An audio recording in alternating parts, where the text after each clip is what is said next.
ನಮಸ್ತೆ ವೀಕ್ಷಕರೇ, ನಿತ್ಯ ಜ್ಯೋತಿರ ವಾಸ್ತು ಭವಿಷ್ಯ ವಿಶೇಷ ನೇರ ಪ್ರಸಾರ ಕಾರ್ಯಕ್ರಮಕ್ಕೆ ಸ್ವಾಗತ. ನಾನು ಚಿತ್ರ. ದಿನಾಂಕ 8/7/2025 ಮಂಗಳವಾರದ ಈ ದಿನ ಪಂಚಾಂಗ, ತಿಥಿ ಹಾಗೆ ದ್ವಾದಶ ರಾಶಿಗಳ ದಿನ ಭವಿಷ್ಯದೊಂದಿಗೆ ಮಾಟ ಮಂತ್ರ ಅಥವಾ ದೃಷ್ಟಿ ದೋಷ ಅನ್ನೋದು ಕುಂಭ ರಾಶಿಯವರಿಗೆ ಎಷ್ಟು ಮಟ್ಟಿಗೆ ಪ್ರಭಾವ ಬೀರುತ್ತೆ, ಅದರಿಂದ ಏನೇನ್ ಸಮಸ್ಯೆಗಳನ್ನ ತಂದೊಡ್ಡುತ್ತೆ, ಅದನ್ನ ಹೇಗೆ ನಾವು ಕಂಡ್ಕೋಬೇಕು, ಅದಕ್ಕೆ ಪರಿಹಾರ ಕ್ರಮಗಳನ್ನ ಹೇಗೆ ಈಸಿಯಾಗಿ ಸುಲಭವಾಗಿ ನಮ್ಮ ಮನೆಯಲ್ಲೇ ಮಾಡ್ಕೊಳ್ಬಹುದು, ಈ ಎಲ್ಲಾ ವಿಚಾರಗಳ ಬಗ್ಗೆ ಇವತ್ತಿನ ಸಂಚಿಕೆಯಲ್ಲಿ ತಿಳಿದುಕೊಳ್ತಾ ಹೋಗೋಣ. ಜೊತೆಗೆ ಈ ಮಹತ್ತರ ಮಾಹಿತಿಯನ್ನ ತಿಳಿಸ್ಕೊಡೋದಕ್ಕೆ ನನ್ನ ಜೊತೆ ಇದ್ದಾರೆ ಗುರುಜಿಗಳು. ಅವರನ್ನ ಕಾರ್ಯಕ್ರಮಕ್ಕೆ ಸ್ವಾಗತಿಸೋಣ. ಖ್ಯಾತ ಸರಳ ಸಂಖ್ಯಾಶಾಸ್ತ್ರಜ್ಞರು ಹಾಗೆ ಖ್ಯಾತ ಜ್ಯೋತಿಷಿಗಳು, ಪಂಚಭೂತ ವಾಸ್ತು ತಜ್ಞರು ಆದ ಶ್ರೀ ಮಂಜುನಾಥ್ ಗುರುಜಿಗಳು. ಗುರುಜಿ ನಮಸ್ತೆ, ಕಾರ್ಯಕ್ರಮಕ್ಕೆ ಸ್ವಾಗತ. ಓಂ ಧರಣಿ ಗರ್ಭ ಸಂಭೂತಂ ವಿದ್ಯುತ್ ಕಾಂತಿ ಸಮಪ್ರಭಂ ಕುಮಾರಂ ಶಕ್ತಿ ಹಸ್ತಂ ಚ ತಂ ಮಂಗಳಂ ಪ್ರಣಮಾಮ್ಯಹಂ. ಗುರೂಜಿಗಳನ್ನ ಕಾರ್ಯಕ್ರಮಕ್ಕೆ ಸ್ವಾಗತಿಸಿದ್ವಿ. ನಮ್ಮ ಕಾರ್ಯಕ್ರಮದ ಮೊದಲನೇ ಅಂಗ ಇವತ್ತಿನ ದಿನದ ಪಂಚಾಂಗ ಹಾಗೆ ತಿಥಿಯನ್ನ ನೋಡೋಣ. ಗುರುಜಿ ನೋಡಿ, ಇವತ್ತು ವಿಶೇಷವಾಗಿ 8 ಜುಲೈ 2025 ತ್ರಯೋದಶಿ ತಿಥಿ ಇರುವಂಥದ್ದು, ಶುಕ್ಲ ಪಕ್ಷ ಮತ್ತು ಜ್ಯೇಷ್ಠ ನಕ್ಷತ್ರದಲ್ಲಿ ಇರುವಂಥದ್ದು. ಯೋಗ ಬಂದು ಇವತ್ತು ಕೌಲವ ಯೋಗ ಮತ್ತು ಕರ್ಣ ಬಂದು ತೈತುಲೆ ಕರ್ಣ ಅಂತ ಹೇಳ್ತೀವಿ. ವಾರ ಮಂಗಳವಾರ. ಇವತ್ತಿನ ಬೆಂಗಳೂರಿನ ಕಾಲಮಾನಕ್ಕೆ ಸಂಬಂಧಪಟ್ಟ ಹಾಗೆ 6 ಗಂಟೆಗೆ ಇವತ್ತು ಸೂರ್ಯೋದಯ ಆಗುವಂಥದ್ದು ಮತ್ತು 6 ಗಂಟೆ 49 ನಿಮಿಷಕ್ಕೆ ಸೂರ್ಯಾಸ್ತ ಆಗುವಂಥದ್ದು. ಇವತ್ತಿನ ಮುಹೂರ್ತ ಭಾಗದಲ್ಲಿ 3 ಗಂಟೆ 37 ನಿಮಿಷಕ್ಕೆ ರಾಹುಕಾಲ ಇರುವಂಥದ್ದು. ಅಲ್ಲಿಂದ 5 ಗಂಟೆ 13 ನಿಮಿಷದವರೆಗೂ ರಾಹುಕಾಲ. ಯಮಗಂಡ ಕಾಲ 9 ಗಂಟೆ 13 ನಿಮಿಷದಿಂದ 10 ಗಂಟೆ 49 ನಿಮಿಷ. ಗುಳಿಕ ಕಾಲ 12 ಗಂಟೆ 29 ನಿಮಿಷದಿಂದ 2 ಗಂಟೆ 1 ನಿಮಿಷ. ಅಭಿಜಿತ ಮುಹೂರ್ತ ಅಥವಾ ಅಭಿಜಿತ ಲಗ್ನ ಅಂತ ನೋಡೋದಾದ್ರೆ 11 ಗಂಟೆ 59 ನಿಮಿಷದಿಂದ 12 ಗಂಟೆ 50 ನಿಮಿಷವಾಗಿರುವಂಥದ್ದು. ಗುರುಜಿ ಇವತ್ತಿನ ದಿನದ ಪಂಚಾಂಗ ಮತ್ತೆ ತಿಥಿಯನ್ನ ತಿಳಿಸ್ಕೊಟ್ಟಿದ್ದೀರಾ. ಹಾಗೆ ವಾರ ಮಂಗಳವಾರದ ವಿಶೇಷತೆ ನೋಡಿ, ಮಂಗಳವಾರ ಮಂಗಳಮಯವಾದ ವಾರ. ಒಂದು ವಿಶೇಷವಾಗಿ ಈಗ ಆಷಾಢದಲ್ಲಿ ಕೆಲವೊಂದು ಶಾಸ್ತ್ರಗಳಿಗೆ ನಿಷೇಧ ಅಂತ ಹೇಳ್ತೀವಿ. ಅಂದ್ರೆ ಒಂದು ಮನೆಯ ಒಂದು ಗೃಹ ಪ್ರವೇಶ ಶಾಸ್ತ್ರ ಆಗಿರ್ಬೋದು, ಮದುವೆ ಮುಂಜಿ ಇತ್ಯಾದಿ ಶುಭ ಕಾರ್ಯಗಳು ಮಾಡೋದಿಲ್ಲ. ಆದರೆ ಮಂಗಳವಾರ ಭೂಮಿ ಪುತ್ರ ಅಂತ ಹೇಳ್ತೀವಿ. ಮಂಗಳ ಗ್ರಹ ಭೂಮಿ ಪುತ್ರ ಆಗಿರೋದ್ರಿಂದ ಯಾವುದೇ ಲ್ಯಾಂಡ್ ರಿಜಿಸ್ಟ್ರೇಷನ್ಸ್ ರಿಲೇಟೆಡ್ ತಾವೊಂದು ಅಗ್ರಿಮೆಂಟ್ ಮಾಡ್ಕೋಬಹುದು. ರಿಜಿಸ್ಟ್ರೇಷನ್ ಇಲ್ಲ ಅಂದ್ರೂ ಕೂಡ ಅಗ್ರಿಮೆಂಟ್ ಆಗಿರ್ಬೋದು, ಟೋಕನ್ ಆಗಿರ್ಬೋದು. ಎಷ್ಟೋ ಜನಗಳು ಏನ್ ಮಾಡ್ತಾರೆ ಅಂತಂದ್ರೆ ಆಷಾಢ ಅಂತ ಎಲ್ಲಾ ಕೆಲಸಗಳು ಮಾಡೋದಿಲ್ಲ. ಸೊ ಈ ರೀತಿ ಸಮಸ್ಯೆಗಳು ನೋಡ್ತಾ ಬರ್ತೀವಿ. ಆದ್ರೆ ಒಂದು ರಿಜಿಸ್ಟ್ರೇಷನ್ ವಿಚಾರವಾಗಿ, ಒಂದು ಅಗ್ರಿಮೆಂಟು ಅಥವಾ ಇನ್ನೊಂದು ಟೋಕನ್ ವಿಚಾರವಾಗಿ ಮಾಡಿದ್ರೆ ತುಂಬಾ ಒಳ್ಳೇದು ಈ ಒಂದು ದಿನ ಅಂತ ಹೇಳ್ತೀವಿ. ಮಂಗಳವಾರ ಅವರಿಗೆ ಶುಭ ಅಂತ ನಾವು ನೋಡ್ತಾ ಬರ್ತೀವಿ. ಓಕೆ ಗುರುಜಿ, ಇವಾಗ ನಾವು ದ್ವಾದಶ ರಾಶಿಗಳ ದಿನ ಭವಿಷ್ಯವನ್ನ ಕೂಡ ಪ್ರಾರಂಭ ಮಾಡೋಣ. ಮೊದಲನೇದಾಗಿ ಮೇಷರಾಶಿ ಅವರಿಗೆ ಇವತ್ತಿನ ಈ ದಿನ ಏನಿದೆ ದಿನ ಭವಿಷ್ಯ ತಿಳಿಯೋಣ. ಮೇಷರಾಶಿಯವರು ನಿಮ್ಮ ಜೀವನ ಸಂಗಾತಿ ಅಂದ್ರೆ ನಿಮ್ಮ ಹೆಂಡತಿ ಜೊತೆ ಕುಟುಂಬದ ಸಮಸ್ಯೆಗಳನ್ನ ಇವತ್ತು ಹಂಚಿಕೊಳ್ಬಹುದಾಗಿದೆ. ಮತ್ತು ನೀವು ಒಂದು ಪ್ರೀತಿಯನ್ನು ವ್ಯಕ್ತಪಡಿಸುವಂತ ದಿನ. ನಿಮ್ಮ ಸಂಗಾತಿಯೊಂದಿಗೆ ಸ್ವಲ್ಪ ಸಮಯದ ವ್ಯಯ ಮಾಡಿ, ಅದರಿಂದ ನಿಮ್ಗೆ ಇವತ್ತು ಪ್ರೀತಿ ಖುಷಿ ಅಷ್ಟೇ ರೀತಿಯಾಗಿ ವಾಪಸ್ಸು ಸಿಗುವಂತ ದಿನ. ಇದರಿಂದ ಖುಷಿದಾಯಕವಾಗಿರುವಂತದ್ದು ಮೇಷರಾಶಿಯವರಿಗೆ ನೋಡ್ತೇವೆ. ಮೇಷರಾಶಿಯ ನಂತರ ಮುಂದಿನ ರಾಶಿ ವೃಷಭ ರಾಶಿ.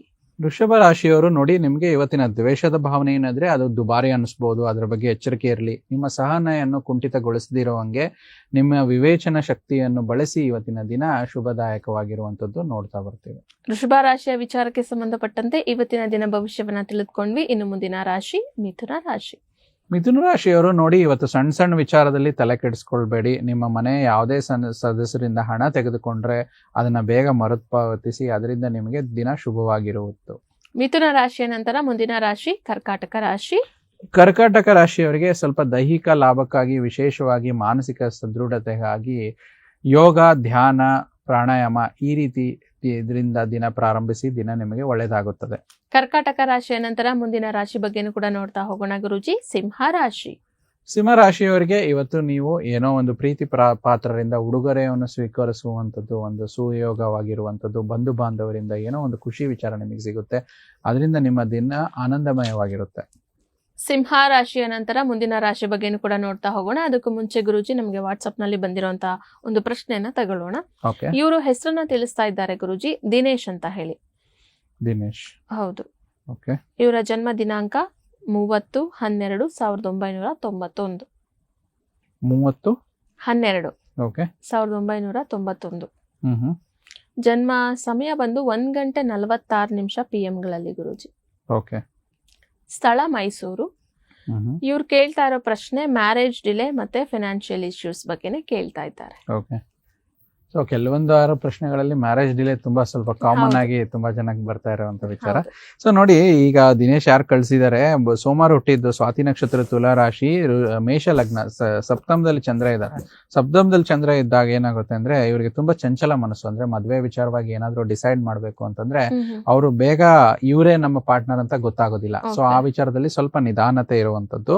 ಬಟ್ ಈಗ ನಡೀತಾ ಇರುವ ದಶಾಭುಕ್ತಿ ದಿನೇಶ್ ಅವರಿಗೆ ಶನಿ ಮಹಾದಶನಲ್ಲಿ ಕೇತು ಅಂತರ್ದಶ ನಡೀತಿದೆ.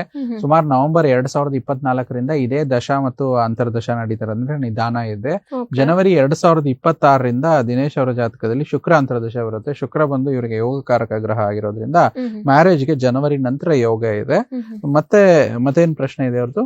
ಫಿನಾನ್ಷಿಯಲ್ ಇಶ್ಯೂಸ್ ಬಗ್ಗೆ. ಫಿನಾನ್ಷಿಯಲ್ 2ನೇ ಮನೆಯಲ್ಲಿ ಇವರ ಜಾತಕದಲ್ಲಿ ಮಾಂದಿ ಅನ್ನೋ ಒಂದು ಗ್ರಹ, ಉಪಗ್ರಹ. ಮಾಂದಿ ಅಂತಂದ್ರೆ ಒಂದು ಉಪಗ್ರಹ ಅಂತ ಹೇಳ್ತೀವಿ, ಶನಿಯ ಪುತ್ರ ಮಾಂದಿ ಗ್ರಹ ಅಂತ ಹೇಳ್ತೀವಿ. ಕೆಲವೊಂದು ದಕ್ಷಿಣ ಭಾರತದ ಒಂದು ಜ್ಯೋತಿಷ್ಯ ಶಾಸ್ತ್ರ ಪದ್ಧತಿಯಲ್ಲಿ ಮಾಂದಿಯನ್ನ ಕನ್ಸಿಡರ್ ಮಾಡ್ತಾರೆ. ಉತ್ತರ ಭಾರತ ಜ್ಯೋತಿಷ್ಯ ವಿಶ್ಲೇಷಣೆಯಲ್ಲಿ ಅದು ತಗೊಳ್ಳೋದಿಲ್ಲ. ಸೊ ಆದ್ರೂ ಕೂಡ ಚಿಂತೆ ಮಾಡಬೇಡಿ. 2ನೇ ಮನೆ ಅಧಿಪತಿ ಶುಕ್ರ ನಿಮ್ಗೆ ಅಷ್ಟಮ ಸ್ಥಾನದಲ್ಲಿ ಇದ್ದಾರೆ. ಸೊ ದಶಾಭುಕ್ತಿ ಸ್ವಲ್ಪ ನಿಧಾನ ನಡೀತಾ ಇರುವಂತದ್ದು, ಅದರಲ್ಲೂ ಕೇತು ಅಂತರ್ದಶ ನಡೀತಾ ಇರೋದ್ರಿಂದ ಸುಮಾರು 1 ವರ್ಷದಿಂದ ನಿಮಗೆ ಫೈನಾನ್ಷಿಯಲ್ ಇಶ್ಯೂಸ್ ಇರಬಹುದು. ಆದ್ರೆ ಮುಂಬರುವ ದಶಾ ಅಂತರ್ದಶಗಳಲ್ಲಿ ಅಂದ್ರೆ ಮಾರ್ಚ್ 2026ರಿಂದ ನಿಮ್ಗೆ ಶುಕ್ರ ಮತ್ತು ಅದರಲ್ಲಿ ಮತ್ತೆ ಶನಿ ನಡೆಯೋದ್ರಿಂದ ತುಂಬಾ ಒಳ್ಳೆ ಏಳಿಗೆ ಆಗುತ್ತೆ.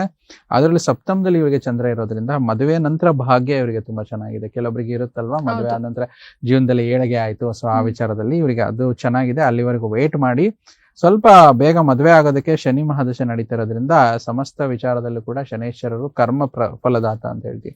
ಸೊ ಕರ್ಮಕ್ಕೆ ಸಂಬಂಧಪಟ್ಟಂತ ವಿಚಾರದಲ್ಲಿ ಒಂದು ತಿಲಾಶಾಂತಿ ಹೋಮ ಅಥವಾ ಓಂ ಶಂ ಶನೇಶ್ವರಾಯ ನಮಃ ಅಂತ 108 ಬಾರಿ ದಿನ ಜಪ ಮಾಡೋದ್ರಿಂದ ಇವರಿಗೆ ಬೇಗ ಒಳ್ಳೇದಾಗುತ್ತೆ. ಮುಂಬರುವ ದಿನಗಳಲ್ಲಿ ಇವರು ಆದ್ರೆ ಸಾಧ್ಯವಾದ ಮಟ್ಟಿಗೆ ಬಲಗೈ ಉಂಗುರದ ಬೆರಳಲ್ಲಿ ಒಂದು ಮಾಣಿಕ್ಯ ರತ್ನವನ್ನು ಧರಿಸೋದ್ರಿಂದ ಕೂಡ ಇವ್ರಿಗೆ ಶುಭವಾಗುತ್ತೆ. ಇಷ್ಟು ಮಾಡಿದ್ರೆ ಜನವರಿಯಲ್ಲಿ ಮ್ಯಾರೇಜ್ ಆಗುವಂತ ಯೋಗ, ಮಾರ್ಚ್ ನಂತರ ಫೈನಾನ್ಷಿಯಲ್ ಇಶ್ಯೂಸ್ ಏನ್ ತೊಂದರೆಗಳಿದೆ ಅಡಚಣೆಗಳು ದೂರ ಆಗುತ್ತೆ. ಓಕೆ, ಸೊ ನಮ್ಗೆ ದಿನೇಶ್ ಅನ್ನೋರು ಕೂಡ ಒಂದು ಪ್ರಶ್ನೆಯನ್ನ ಕಳುಹಿಸಿ, ನಿಮ್ಮ ಪ್ರಶ್ನೆ ಏನಿದೆ, ನೀವು ಏನ್ ಸಮಸ್ಯೆನ ಎದುರಿಸ್ತಾ ಇದ್ದೀರಾ ಅದ್ರ ಬಗ್ಗೆ ಕೇಳಿದ್ರಿ. ಗುರೂಜಿ ಅದಕ್ಕೆ ಉತ್ತರವನ್ನ ಕೊಡ್ತಾ ನಿಮ್ಮ ಒಂದು ಪರಿಹಾರ ಕ್ರಮವನ್ನ ಕೂಡ ನಿಮಗೆ ತಿಳಿಸ್ಕೊಟ್ಟಿದ್ದಾರೆ. ಆದಷ್ಟು ಬೇಗ ಅದನ್ನ ಮಾಡ್ಕೊಳ್ಳಿ, ಒಳ್ಳೇದಾಗ್ಲಿ ಅಂತ ಹೇಳ್ತಾ ಗುರೂಜಿ ನಾವು ಕನ್ಯಾ ರಾಶಿ ಬಗ್ಗೆ ಇವಾಗ ನೋಡ್ಬೇಕಾಗಿತ್ತು, ದಿನ ಭವಿಷ್ಯ.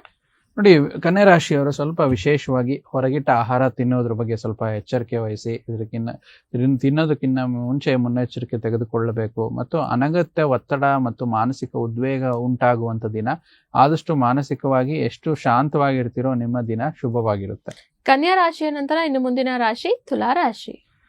ತುಲಾ ರಾಶಿಯವರು ಹಿರಿಯರಿಂದ ಉತ್ತಮ ಲಾಭ ಪಡೆಯಲು ತಮ್ಮ ಹೆಚ್ಚುವರಿ ಶಕ್ತಿಯನ್ನು ಬಳಸಿ ಸಕಾರಾತ್ಮಕ ಬಳಕೆಗೆ ವಿನಿಯೋಗಿಸಬೇಕು. ಅದರಿಂದ ನಿಮ್ಮ ದಿನ ಆನಂದಮಯವಾಗಿರುತ್ತೆ. ತುಲಾ ರಾಶಿಯ ನಂತರ ಇನ್ನು ಮುಂದಿನ ರಾಶಿ ವೃಶ್ಚಿಕ ರಾಶಿ. ವೃಶ್ಚಿಕ ರಾಶಿಯವರು ನಿಮ್ಮ ಹೇರಳ ಶಕ್ತಿಯನ್ನು ಹೊಂದಿರುವಂತ ದಿನ.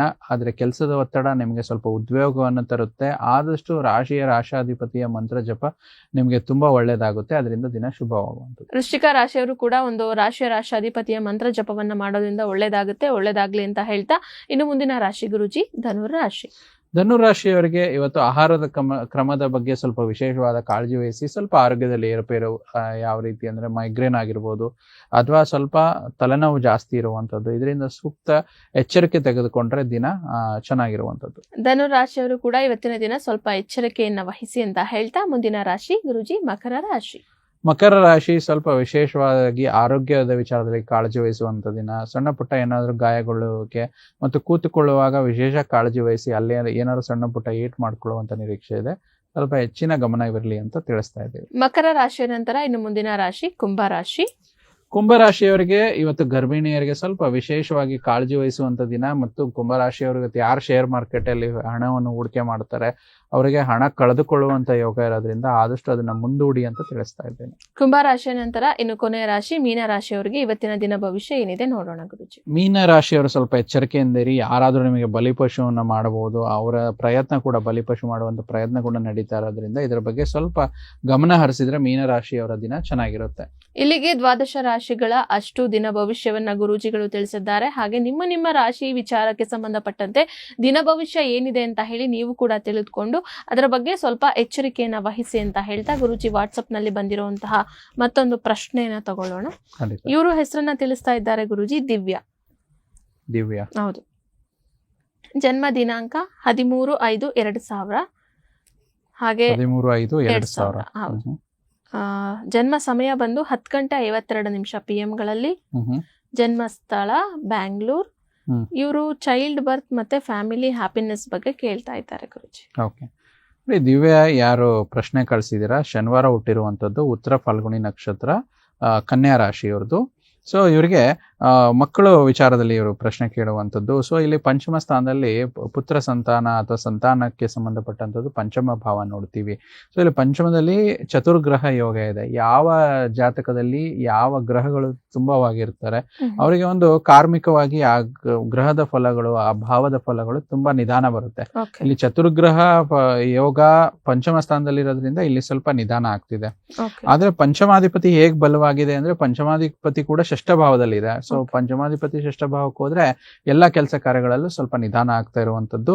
ಸೊ ಆದ್ರೆ ಈಗ ಬರುವಂತ ದಶಾ ಅಂತರ್ದಶಗಳಲ್ಲಿ ಶನಿ ಮಹಾದಶೆ, ರಾಹು ಅಂತರ್ದಶೆ ನಡೀತಾ ಇದೆ. ಮುಂಬರುವ ದಶದಲ್ಲಿ ರಾಹು ಮತ್ತೆ ಬುಧ ಅಂತರ್ದಶೆ ನಡೆಯೋದ್ರಿಂದ ಆ ಸಮಯದಲ್ಲಿ ಇವರಿಗೆ ಒಂದು ಚೈಲ್ಡ್ ಬರ್ತ್ ವಿಚಾರವಾಗಿ ಏನೇ ಇಶ್ಯೂಸ್ ಇದ್ರೆ ಕ್ಲಿಯರ್ ಆಗುವಂಥದ್ದು, ಅಂದ್ರೆ ಅವರಿಗೆ ಇರುವಂತ ಸಮಸ್ಯೆಗಳು ದೂರ ಆಗುವಂಥದ್ದು. ಆದ್ರೆ ಜಾತಕದಲ್ಲಿ ಪೂರ್ಣ ಕಾಳಸರ್ಪ ದೋಷ ಇರೋದ್ರಿಂದ ರಾಹು ಕೇತು ಸಂಬಂಧಪಟ್ಟಂತದ್ದು ಸರ್ಪ ಸಂಸ್ಕಾರವನ್ನು ಕುಕ್ಕೆ ಸುಬ್ರಹ್ಮಣ್ಯ ಅಥವಾ ಕಾಳಹಸ್ತಿನಲ್ಲಿ ಮಾಡಿಸೋದ್ರಿಂದ ಇವರಿಗೆ ಸಮಸ್ಯೆಗಳು ದೂರವಾಗುತ್ತೆ. ಅದರಿಂದ ಇವ್ರಿಗೆ ಏನೇ ಮಕ್ಕಳಾಗ ಸಮಸ್ಯೆ ವಿಚಾರದಲ್ಲಿ ಸರಿ ಹೋಗುವಂಥದ್ದು ನೋಡ್ತೀವಿ. ಸ್ವಲ್ಪ ಸಮಯ ತಗೊಳುತ್ತೆ, ಪರಿಹಾರ ಮಾಡ್ಕೊಳ್ಳಿ, ಅದರ ವಿಚಾರದಲ್ಲಿ ಫಲ ಪಡೀರಿ ಅಂತ ತಿಳಿಸ್ತಾ ಇದ್ದೀನಿ. ಓಕೆ, ದಿವ್ಯಾ ಅವರು ಕೂಡ ನಮಗೆ ಪ್ರಶ್ನೆಯನ್ನ ಕಳುಹಿಸಿದ್ರು. ನಿಮಗೆ ಒಂದು ಉತ್ತರವನ್ನ ನೀಡ್ತಾ ಗುರುಜಿಗಳು ಪರಿಹಾರ ಕ್ರಮವನ್ನ ತಿಳಿಸ್ಕೊಟ್ಟಿದ್ದಾರೆ. ವೀಕ್ಷಕರೇ, ನೀವು ಕೂಡ ಗುರುಜಿಗಳ ಬಳಿ ನೇರವಾಗಿ ಮಾತನಾಡ್ಬೇಕಂದ್ರೆ ಸ್ಕ್ರೀನ್ ಮೇಲೆ ಡಿಸ್ಪ್ಲೇ ಆಗ್ತಾರೋ ನಂಬರ್ಗೆ ಕಾಲ್ ಮಾಡಿ. ಜೊತೆಗೆ ಕೆಳಗಡೆ ಗುರೂಜಿಗಳ 2 ವಾಟ್ಸ್ಆಪ್ ನಂಬರ್ ಹಾಗೆ ಫೋನ್ ನಂಬರ್ ಕೂಡ ಡಿಸ್ಪ್ಲೇ ಆಗ್ತಾ ಇರುತ್ತೆ. ನೀವು ಅದಕ್ಕೆ ಬೇಕಾದ್ರೆ ಪ್ರಶ್ನೆಯನ್ನ ಕಳುಹಿಸಿ ಅಥವಾ ಕಾಲ್ ಮಾಡಿ ಗುರೂಜಿಗಳ ಅಪಾಯಿಂಟ್ಮೆಂಟ್ ಅನ್ನ ನೀವು ಪಡ್ಕೊಳ್ಬಹುದು ಅಂತ ತಿಳಿಸ್ತಾ, ನಾವು ಕಳೆದ ಸಂಚಿಕೆಯಲ್ಲಿ ಮೀನರಾಶಿಯ ವಿಚಾರಕ್ಕೆ ಸಂಬಂಧಪಟ್ಟಂತೆ ದೃಷ್ಟಿದೋಷ ಅಥವಾ ಮಾಟ ಮಂತ್ರದಿಂದ ಏನೆಲ್ಲ ಸಮಸ್ಯೆಗಳು ಎದುರಾಗುತ್ತೆ, ಸೊ ಯಾವ ರೀತಿಯಾಗಿ ಅದನ್ನ ಗಮನಕ್ಕೆ ತಂದ್ಕೊಳ್ಳೋದು, ಅದರಿಂದ ಪರಿಹಾರ ಮತ್ತೆ ಮುಕ್ತಿ ಹೇಗೆ ಪಡ್ಕೊಳ್ಳೋದು ಅಂತ ಹೇಳಿ ತಿಳ್ಕೊಂಡಿದ್ವಿ. ಹಾಗೆ ಇವತ್ತಿನ ನಮ್ಮ ಈ ಸಂಚಿಕೆಯಲ್ಲಿ ಕುಂಭ ರಾಶಿಯ ವಿಚಾರಕ್ಕೆ ಸಂಬಂಧಪಟ್ಟಂತೆ ಗುರೂಜಿ ನೋಡೋದಾದ್ರೆ ಯಾವ್ಯಾವ ರೀತಿಯಾದಂತ ಈ ಒಂದು ಮಾಟ ಮಂತ್ರ ಅನ್ನೋ ವಿಚಾರಕ್ಕೆ ಸಂಬಂಧಪಟ್ಟಂತೆ ಈ ವಿಚಾರದಲ್ಲಿ ನೋಡೋದಾದ್ರೆ ಹೇಗೆಲ್ಲ ಇರುತ್ತೆ ಕುಂಭರಾಶಿಯವರಿಗೆ? ನೋಡಿ, ಮೊದಲೇದಾಗಿ ನಾವು ಕೆಲವೊಂದು ಹಿಂದಿನ ಎಪಿಸೋಡ್ಗಳಲ್ಲಿ ನಾವು ಮೀನರಾಶಿಯವ್ರ ಬಗ್ಗೆ ಕೂಡ ಮಾತಾಡಿದ್ವಿ.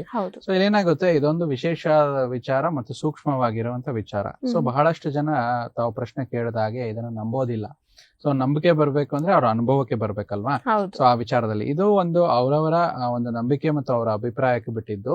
ನೋಡಿ, ಮಾಟ ಮಂತ್ರ ಆಗಿರ್ಬೋದು, ದೃಷ್ಟಿ ದೋಷ ಆಗಿರ್ಬೋದು, ಸೊ ಇದು ಕೂಡ ಬೇರೆ ಬೇರೆ ತರ ಒಂದು ವಿಚಾರ ಇರುತ್ತೆ. ಒಂದು ಕಣ್ಣು ದೃಷ್ಟಿ ಆಗಿರ್ಬೋದು, ಅಥವಾ ದೃಷ್ಟಿ ದೋಷದಲ್ಲಿ ವಿಶೇಷವಾಗಿ ದೇವತಾ ದೃಷ್ಟಿ ಅಂತ ಒಂದು ಬರುತ್ತೆ, ಮತ್ತೆ ಕೆಟ್ಟ ದೃಷ್ಟಿಗಳಲ್ಲಿ ಪಿಶಾಚ ದೃಷ್ಟಿ ಅಂತ ಬರುತ್ತೆ, ಮತ್ತೆ ಪ್ರೇತ ದೃಷ್ಟಿ ಅಂತ, ಈ ರೀತಿ ಹಲವಾರು ಕೆಟ್ಟ ರೀತಿಯ ದೃಷ್ಟಿಗಳು ಕೂಡ ಬರುತ್ತೆ.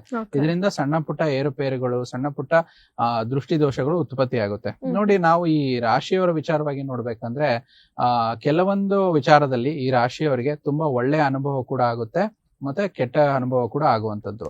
ಸೊ ಈ ಮಾಟ ಮಂತ್ರ ದೃಷ್ಟಿ ದೋಷ ಆದಾಗ ಮಾನಸಿಕ ಸ್ಥಿರತೆ ಕಮ್ಮಿ ಆಗಿರುತ್ತೆ. ಅಂದ್ರೆ ತುಂಬಾ ಗಟ್ಟಿಯಾಗಿರುವಂತ ರಾಶಿಗಳು ನಾವು ಕೆಲವೊಂದು ತಿಳಿಸ್ಕೊಟ್ಟೆ. ಅಗ್ನಿತತ್ವ ಮೇಷರಾಶಿ ಆಗಿರ್ಬೋದು, ಮತ್ತೆ ಸಿಂಹ ರಾಶಿ ಆಗಿರ್ಬೋದು, ಮತ್ತು ಮಕರ ರಾಶಿ ಆಗಿರ್ಬೋದು, ಅಥವಾ ಧನುರಾಶಿ ಆಗಿರ್ಬೋದು. ಈ ಅಗ್ನಿತತ್ವ ರಾಶಿಗಳು ಎಲ್ಲಾ ಒಂದು ಅಡಚಣೆಗಳನ್ನು ಕೂಡ ಸಹಿಸ್ಕೊಂತಾರೆ. ಆದ್ರೆ ವಾಯುತತ್ವ ಆಗಿರ್ಬೋದು, ವಿಶೇಷವಾಗಿ ಇವತ್ತು ನಾವೇನ್ ಟಾಪಿಕ್ ಮಾಡ್ತಾ ಇದೀವಿ ಕುಂಭರಾಶಿಯವರ ವಿಚಾರವಾಗಿ. ಮೊದಲೇದಾಗಿ ಕುಂಭ ರಾಶಿ ಅಂತಂದ್ರೆ ಇವರಿಗೆ ಸ್ವಲ್ಪ ಶತ್ರುಗಳು ಜಾಸ್ತಿ ಇರ್ತಾರಮ್ಮ. ಸೊ ಯಾವ ವಿಚಾರ ಅಂತಂದ್ರೆ ಕುಂಭರಾಶಿಯವರಿಗೆ ತುಂಬಾ ಹೆಚ್ಚಾಗಿ ಮಾಟ ಮಂತ್ರ ಮಾಡಿಸುವಂತದ್ದು ಜಾಸ್ತಿ. ಈಗಂತೂ ಸಾಡೆ ಸಾತಿ ಇನ್ನೇನು ಕೊನೆ ಭಾಗದಲ್ಲಿ ಇದೆ. ಆಲ್ಮೋಸ್ಟ್ ಮೀನರಾಶಿಯವರಿಗೆ ಸಾಡೆ ಸಾತಿ ನಡೀತಾ ಇದೆ, ಕುಂಭರಾಶಿಯವರಿಗೆ ಕೊನೆ ಭಾಗದಲ್ಲಿ ಇರುವಂತದ್ದು. ಆದ್ರೂ ಕೂಡ ಸ್ವಲ್ಪ ಕಿರಿಕಿರಿ ತಪ್ಪಿದ್ದಲ್ಲ. ಯಾವ ರೀತಿ ಕಂಡಿಡ್ಕೋಬೇಕು, ಮೊದಲೇದಾಗಿ ಸ್ವಲ್ಪ ಜನಕ್ಕೆ ಅದ್ರ ಬಗ್ಗೆ ಕನ್ಫ್ಯೂಷನ್ಸ್ ಇರುತ್ತಲ್ಲ.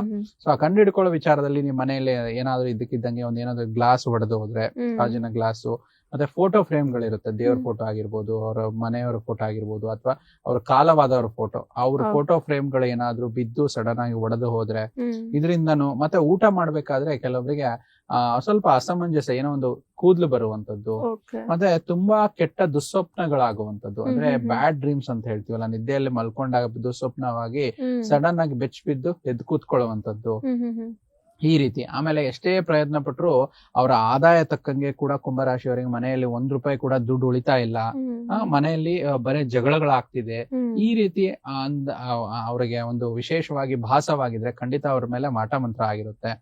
ಈ ಒಂದು ಎಫೆಕ್ಟ್ಸ್ ಗಳು ಸುಮಾರು ಒಂದು ಹುಣ್ಣಿಮೆ ಅಥವಾ ಅಮಾವಾಸ್ಯೆಗಳಲ್ಲಿ ಇದರ ಒಂದು ಎಫೆಕ್ಟ್ ತುಂಬಾ ಒಂದು ವಿಚಾರ ಬರುವಂತದ್ದು ನೋಡ್ತಾ ಬರ್ತೀವಿ. ಅಂದ್ರೆ ಕೆಟ್ಟ ವಿಚಾರಗಳು ಜಾಸ್ತಿ ಅಮಾವಾಸ್ಯೆ ಹತ್ರ ಬರ್ತಾ ಇದ್ರೆ, ಅಂದ್ರೆ ಕುಂಭರಾಶಿಯವರಿಗೆ ವಿಶೇಷವಾಗಿ ಯಾವುದೇ ಅಮಾವಾಸ್ಯೆ ಆಗಿರ್ಬೋದು, ಇದ್ರ ವಿಚಾರದಲ್ಲಿ ನೋಡ್ತೀವಿ. ಮತ್ತೆ ಕೆಲವೊಂದ್ ಕಡೆ ಏನೋ ಸುಮ್ನೆ ಏನೋ ಒಂದು ತರಕಾರಿ ಕಟ್ ಮಾಡ್ತಾ ಇರ್ತಾರೆ, ಸಡನ್ ಆಗಿ ರಕ್ತ ಬರುವಂತದ್ದು.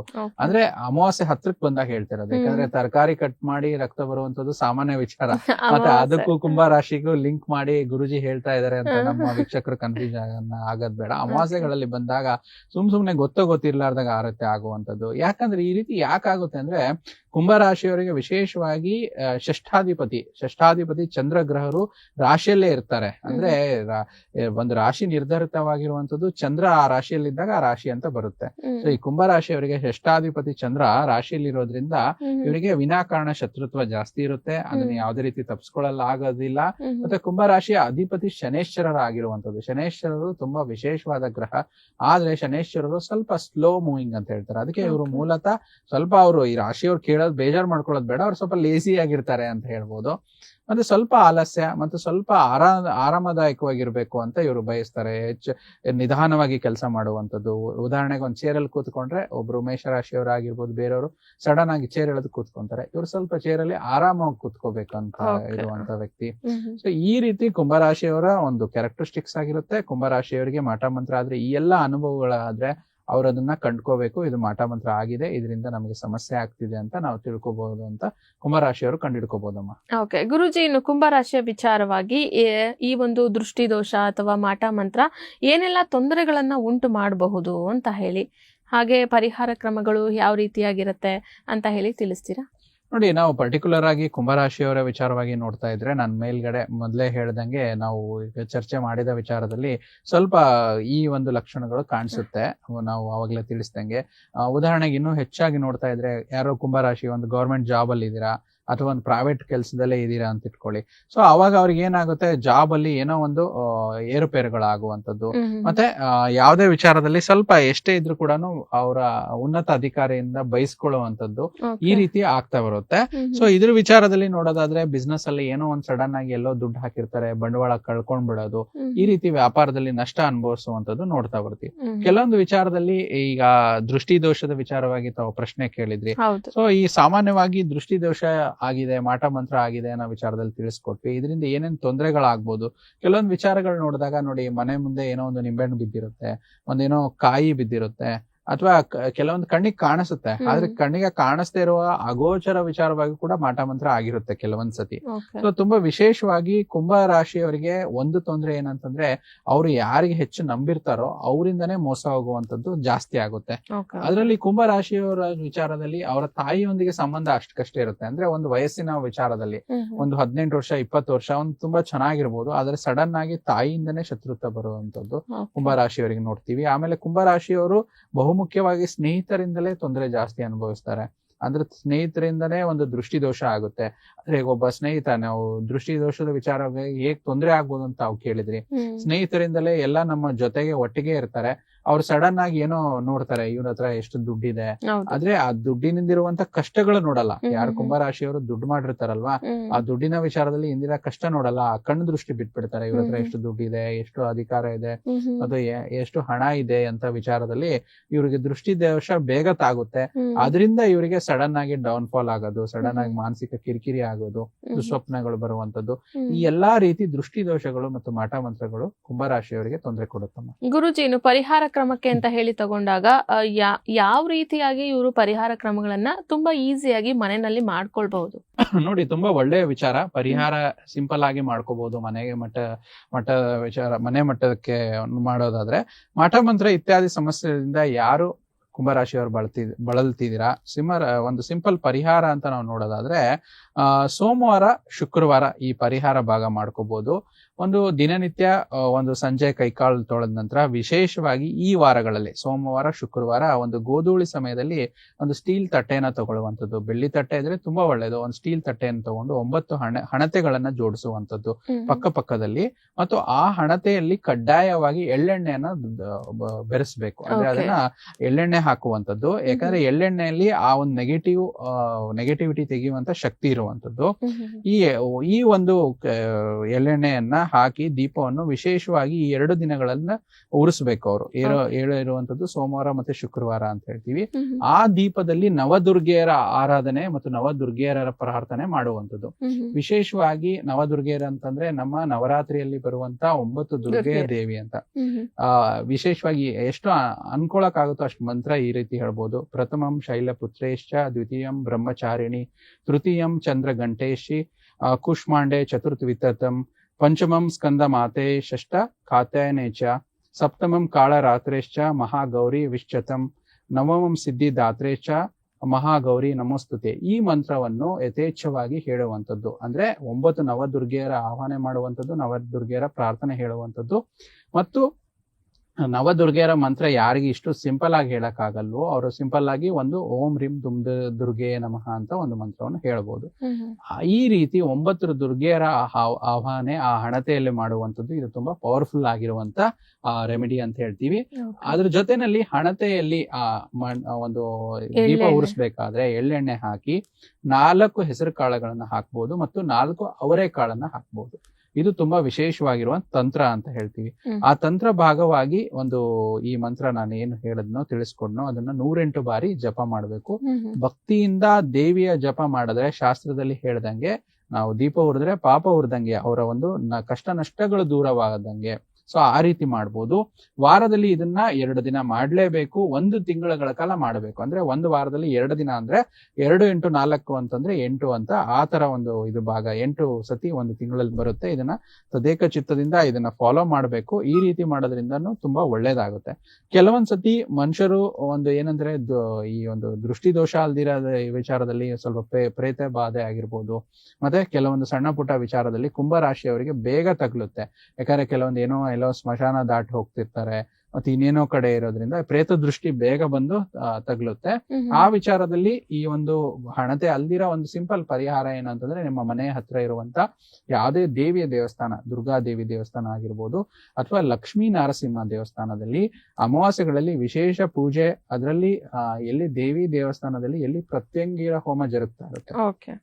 ದುರ್ಗಾ ದೇವಸ್ಥಾನದಲ್ಲಿ ಅಮಾವಾಸ್ಯೆಗಳಲ್ಲಿ ಪ್ರತ್ಯಂಗಿರಿ ಹೋಮ ಮಾಡುವಂಥದ್ದು ಸರ್ವೇ ಸಾಮಾನ್ಯವಾಗಿರುವಂಥದ್ದು. ಆ ಪ್ರತ್ಯಂಗಿರಿ ಹೋಮ ಎಲ್ಲಿ ಜರುಗ್ತಿರುತ್ತೆ ಅಲ್ಲಿ ನಿಮ್ಮ ಸಂಕಲ್ಪ ಸೇವೆ ಮಾಡಬೇಕು. ಯಾರು ಕುಂಭರಾಶಿಯವರು ಅಂದ್ರೆ ನಿಮ್ಮ ರಾಶಿ ನಕ್ಷತ್ರ ಮತ್ತು ನಿಮ್ಮ ಕುಟುಂಬದವರ ರಾಶಿ ನಕ್ಷತ್ರ ಹೇಳಿ ಸಂಕಲ್ಪ ಸೇವೆಗಳನ್ನ ಮಾಡಿ, ಅಥವಾ ಲಕ್ಷ್ಮೀ ನರಸಿಂಹಸ್ವಾಮಿ ದೇವಸ್ಥಾನದಲ್ಲಿ ಪ್ರತ್ಯಂಗಿರ ಹೋಮ ಅಥವಾ ವಿಶೇಷ ನರಸಿಂಹಸ್ವಾಮಿ ಹೋಮ ನಡೀತಾ ಇದ್ರೆ ಈ ಒಂದು ಸಂಕಲ್ಪ ಸೇವೆ ಮಾಡ್ಕೊಂಡ್ರೆ, ಇದರಲ್ಲಿ ನಿಮ್ಮ ಒಂದು ಏನು ಹಣತೆಯಲ್ಲಿ ನೀವು ಮನೆಯಲ್ಲಿ ಮಾಡಕ್ ಆಗಿಲ್ಲ ಅಂದ್ರೆ ಅಮಾವಾಸ್ಯೆಗಳಲ್ಲಿ ಈ ರೀತಿ ಮಾಡ್ಕೊಂಡ್ರೆ ಅದರಿಂದನೂ ಕೂಡ ಮಾಟ ಮಂತ್ರ ಮತ್ತೆ ದೃಷ್ಟಿ ದೋಷದಿಂದ ಏನು ಬಳಲ್ತಾ ಇದ್ದಾರೆ ಕುಂಭರಾಶಿಯವರು ಅವರಿಗೆ ಒಂದು ಸೂಕ್ತವಾದ ಒಂದು ಪರಿಹಾರ ಸಿಗುವಂತದ್ದು ನಾವು ನೋಡ್ತಾ ಬರ್ತೇವೆ. ಓಕೆ, ಸೊ ಕುಂಭರಾಶಿಯವರ ವಿಚಾರಕ್ಕೆ ಸಂಬಂಧಪಟ್ಟಂತೆ ದೃಷ್ಟಿ ದೋಷ ಅಥವಾ ಮಾತಾ ಮಂತ್ರ ಆಗಿದ್ರೆ ಅದಕ್ಕೆ ಪರಿಹಾರ ಕ್ರಮಗಳು ಹೇಗೆ ಮಾಡ್ಕೊಳ್ಬೇಕು ಅಂತ ಹೇಳಿ ಗುರೂಜಿಗಳು ತಿಳಿಸಿದ್ದಾರೆ. ಅದನ್ನ ಕೂಡ ಮಾಡ್ಕೊಳ್ಳಿ ಅಂತ ಹೇಳ್ತಾ ಗುರೂಜಿ ಇಷ್ಟೊತ್ತು ಕೂಡ ನಮ್ಮ ಜೊತೆ ಇದ್ದು ನಮ್ಮ ವೀಕ್ಷಕರ ಪ್ರಶ್ನೆಗಳಿಗೆ ಹಾಗೆ ಕುಂಭರಾಶಿ ವಿಚಾರಕ್ಕೆ ಸಂಬಂಧಪಟ್ಟಂತೆ ದೃಷ್ಟಿ ದೋಷ ಅಥವಾ ಮಾಟ ಮಂತ್ರ ನಿವಾರಣೆಯನ್ನ ಹೇಗೆ ಮನೆಯಲ್ಲೇ ನಾವು ಮಾಡ್ಕೊಳ್ಬೇಕು ಅಂತ ಹೇಳಿ ತುಂಬಾ ಈಸಿಯಾಗಿ ತಿಳಿಸ್ಕೊಟ್ಟಿದ್ದೀರಾ ಗುರೂಜಿ. ಧನ್ಯವಾದಗಳು. ಸರ್ವೇ ಜನೋ ಸುಖಿನೋ ಭವಂತು, ಸಮಸ್ತ ಸನ್ಮಂಗಳಾನಿ ಭವಂತು. ನೋಡಿದ್ರಲ್ಲ ವೀಕ್ಷಕರೇ, ಇವತ್ತಿನ ಈ ಸಂಚಿಕೆಯನ್ನ ಈ ಒಂದು ಮಹತ್ತರ ಮಾಹಿತಿಯೊಂದಿಗೆ ಮುಗಿಸ್ತಾ ಇದ್ದೀನಿ. ಮತ್ತೊಂದು ವಿಶೇಷತೆಯೊಂದಿಗೆ ಮತ್ತೊಂದು ಸಂಚಿಕೆಯಲ್ಲಿ ನಾನು ನಿಮ್ಮನ್ನ ಭೇಟಿ ಆಗ್ತೀನಿ. ನೋಡ್ತಾ ಇರಿ ಪ್ರಗತಿ ಟಿವಿ, ಇದು ನಿಮ್ಮಿಂದ ನಿಮಗಾಗಿ.